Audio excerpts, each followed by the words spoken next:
സ്റ്റൈലിലെ pneumatic gun, ഇതിന് needle gun എന്നും പറയും. നമ്മുടെ കപ്പൽ 150 മീറ്റർ നീളമുണ്ട്, അതേപോലെ തന്നെ 32 മീറ്റർ വീതിയുണ്ട്. നിങ്ങൾക്കറിയാലോ കപ്പൽ മൊത്തം ഉണ്ടാക്കിയിരിക്കുന്നത് സ്റ്റീൽ കൊണ്ടാണെന്നുള്ളത്. പിന്നെ കപ്പൽ ഓടിക്കൊണ്ടിരിക്കുന്നത് കടലിൽ നല്ല ഉപ്പുള്ളത് കൂടി, തുരുമ്പ് പിടിക്കാൻ ഓരോ കാരണങ്ങളൊന്നും വേണ്ടല്ലോ. അപ്പോൾ ഈ 150 മീറ്റർ നീളമുള്ള കപ്പൽ ഒരാൾ വിചാരിച്ചാൽ ക്ലീൻ ചെയ്യാൻ പറ്റുന്നതല്ല. ഒരു ജീവിതകാലം മുകളിൽ ചിപ്പിങ്ങും പെയിൻറ്റിങ്ങും ചെയ്താൽ വരെ ക്ലീൻ ചെയ്യാൻ പറ്റില്ല.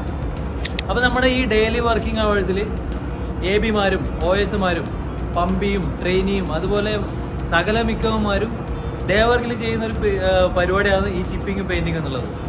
ഈ പഴയ തുരുമ്പും പെയിൻ്റൊക്കെ ഈ ഒരു ചിപ്പിംഗ് കണ്ട് വെച്ചിട്ടാണ് പെരുമാറുന്നത്. അങ്ങനെ പെരുമാറി കഴിഞ്ഞിട്ട് നെക്സ്റ്റ് യൂസ് ചെയ്യുന്ന ഒരു സാധനമാണ് ഈ ബഫിംഗ് വീൽ. ഈ ഒരു സാധനം ഇത് വെച്ചിട്ട് നല്ല പോളിഷ് ചെയ്തെടുക്കും സ്റ്റീല്. അതിനുശേഷം പ്രൈമറും പെയിൻ്റൊക്കെ അടിച്ചിട്ടാണ് കപ്പലിനെ നല്ല സുന്ദര കുട്ടപ്പനാക്കുന്നത്. സർഫേസ് പ്രിപ്പയർ ചെയ്ത ശേഷം ഒരു പ്രൈമർ കോട്ടിങ്ങും അതിന് മുകളിൽ എപ്പോക്സി കോട്ടിങ്ങും പിന്നെ അതിന് മുകളിൽ ഒരു ആൻറ്റി സ്കിഡ് കോട്ടിങ്ങുമാണ് സാധാരണ ചെയ്യാറുള്ളത്. മിക്കവാറും എല്ലാ കമ്പനികളും പൈസ ലാഭിക്കാൻ വേണ്ടിയിട്ട് ആൻറ്റി സ്കിഡ് പെയിൻറ്റൊന്നും അടിക്കാറില്ല. വാക്കുവയിലൊക്കെ പെയിൻ്റ് അടിച്ച ശേഷം അത് ഡ്രൈ ആവുന്നതിന് മുമ്പ് പൂഴി വാരി വിതറാണ് പതിവ്. അപ്പോൾ ഇത് ഉപയോഗിക്കുമ്പം പ്രത്യേകിച്ച് ശ്രദ്ധിക്കാനുള്ള 2 കാര്യങ്ങളാണ്. ഒന്ന് നമ്മുടെ സേഫ്റ്റി ഗോഗിൾസ്, ഇത് കണ്ണിനെ സംരക്ഷിക്കാൻ വേണ്ടിയിട്ട്. ഡസ്റ്റ് മാസ്ക്, ഇതെന്തിനാണെന്ന് നിങ്ങൾക്ക് എല്ലാവർക്കും അറിയാലോ.